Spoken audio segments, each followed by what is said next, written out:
Welcome back, my friends, to PMP Journey. This is where we are on a journey. We're trying to go pretty quick to get through all of the knowledge areas to get an understanding of all the processes real quick because it's part of the PMP exam. So today we're taking a look at scope management. And as usual, I want you to follow me to the relevant page. This is on page 130 in the PMBOK guide. We're going to be talking about every process in every knowledge area at a high level. Today's scope management. So at a very high level, here are the processes of scope. First one is plan scope management. This is where we're getting a scope management plan that guides us on how to manage scope, and also a requirements management plan that guides us on how to manage requirements. Then we've got collect requirements, collecting the requirements. We got define scope. This is where we develop a detailed description of the project and product. Then we've got create WBS, creating a work breakdown structure. We move into validate scope. This is where the customer or our stakeholders are in the process of formalizing acceptance of completed project deliverables. And last but not least, we've got control scope. And this is where you, the project manager, and the team should be involved in monitoring the status of the project and product scope and making sure that any changes go through the right channels in performing integrated change control.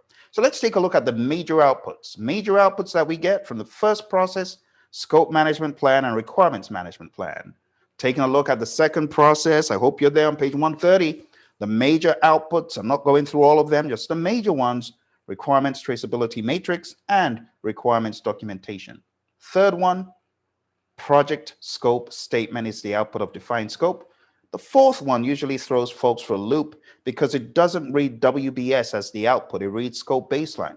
Three things you're getting: WBS, WBS dictionary, and your project scope statement all wrapped into one. But remember, the project scope statement, you got that from the previous process. And this is one of the hallmarks of the PMBOK guide. We see a process giving you an output, and that output, it really becomes an input to the next thing you're doing.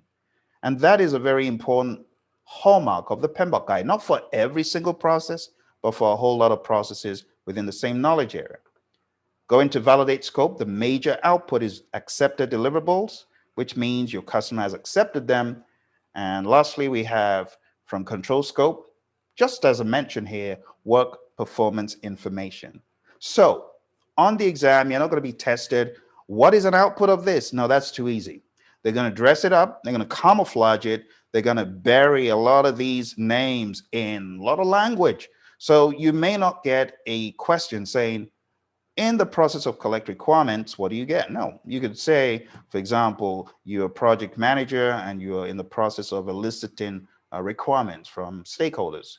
Which of the following should you use, or what should you do next if you run into XYZ problem? You see, they could make them extremely situational, but understanding this primary language will help you feel a lot more comfortable with the questions and you'll be able to tackle them a lot better. All right. I hope you enjoyed this episode. See you in the next one.